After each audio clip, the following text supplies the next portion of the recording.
Speaking of American idealism and realism, and our friend John Mearsheimer, let's talk about Israel for a second, because America has, at least since the 1960s, been a fairly staunch advocate for Israel, increasingly in the 70s and 80s. Now we're seeing something of a rebellion. I think over 100 House Democrats voted against extending military aid to Israel at this moment, including former House Speaker Nancy Pelosi. Then on the right, Vice President J.D. Vance is citing a Time magazine piece about an alleged Israeli influence campaign to undermine the what Vance sees as his work to promote peace between Iran and the United States. So we're seeing a backlash against Israel on both the right and the left in the United States. Where do you think that's headed?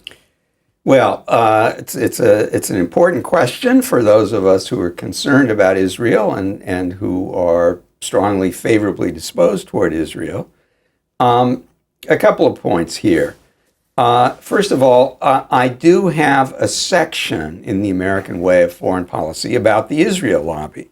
And I explained that the Israel lobby is no different from any other lobby. It is engaging in activities that are protected by the First Amendment. So the Israeli lobby, or the pro-Israel lobby, is as American as apple pie. And the United States has supported Israel when it has supported Israel, and it hasn't always supported Israel, but it has done so because Israel was serving America's strategic purposes. Israel was combating America's adversaries in the Middle East. So this was very useful to the United States geopolitically. And Israel is also a country, the only one in the Middle East, which practices American values. It's the only democracy.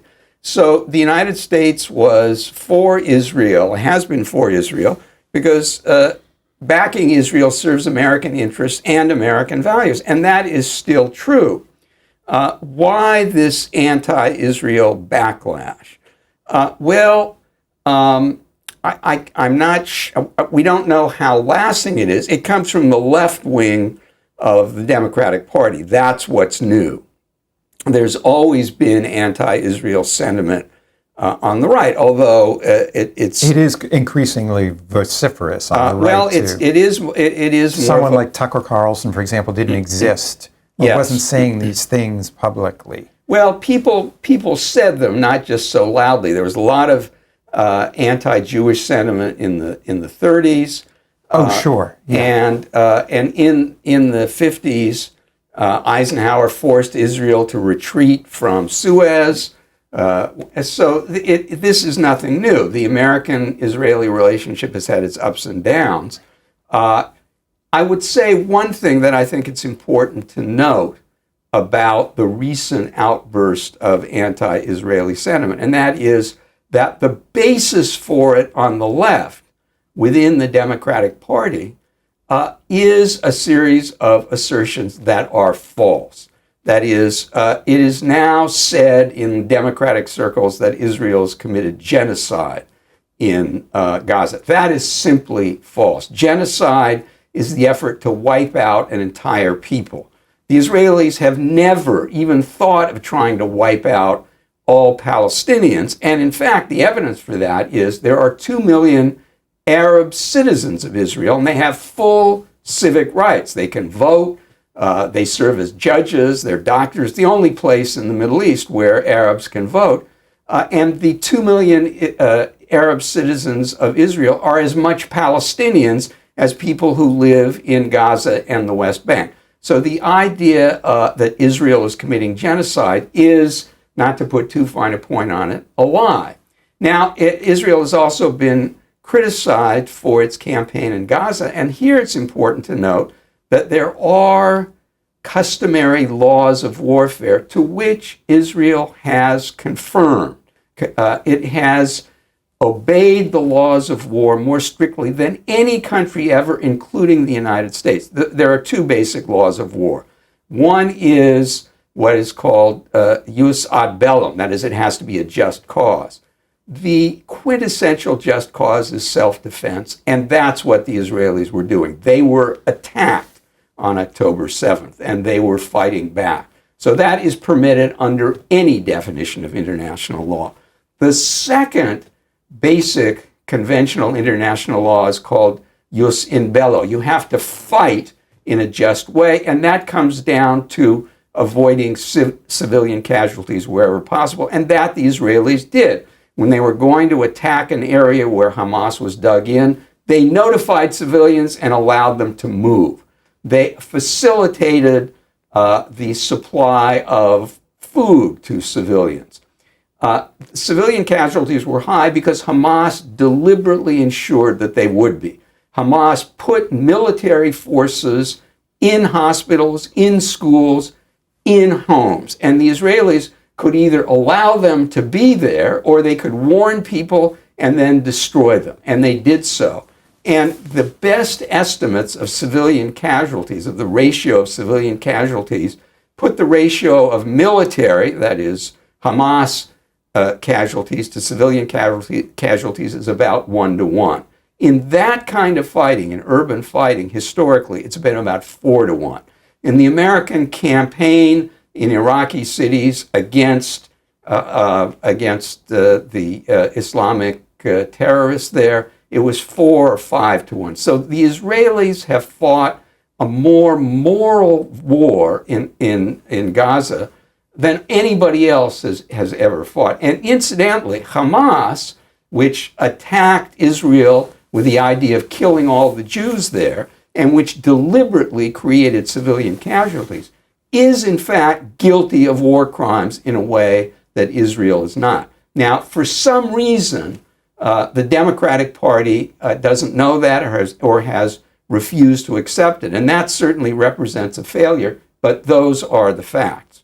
That to summarize, the most common criticisms of Israel are in fact diametrically untrue. Let me ask you as a final question. Pivoting away from Israel, that was a very eloquent defense. Based on the facts, yeah. I say. I wanted to ask you, I was just thinking about Israel's position as a small power, and then there's been a controversy that has sort of erupted around Elbridge Colby, who has been scolding some of the European powers for trying to emancipate themselves from the United States and buy their own military weapons rather than from the United States.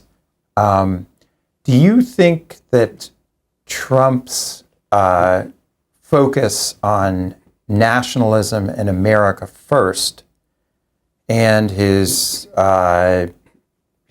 open contempt for NATO will help usher in or accelerate the rise of a world in which countries like Germany and France say, well, Germany first.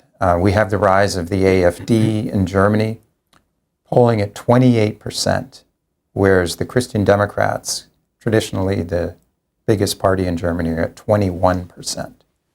Do you think Trump is creating a world in which these so-called middle powers will seek to emancipate themselves from the U.S. and pursue their own interests?